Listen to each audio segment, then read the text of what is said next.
агентии мубориза бо коррупсияи тоҷикистон чанде пеш хабар дода буд ки тафтиши парвандаи собиров абдумаҷид холиқназарович нозири шӯъбаи зиндонҳои шаҳри душанбе ва ноҳияҳои тобеи марказро низ ба анҷом расонида ба додгоҳ супуридааст.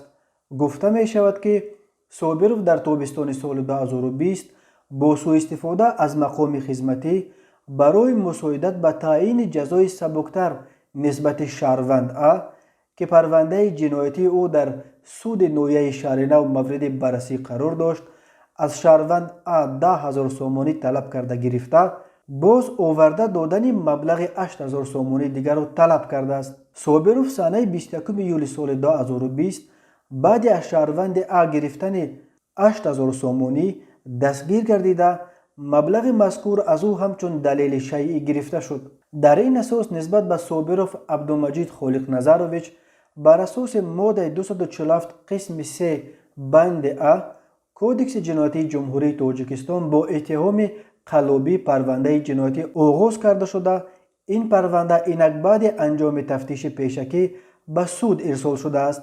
тоҷикистон яке аз кишварҳои аз ҳама фасодзадаи дунё ба шумор меравад.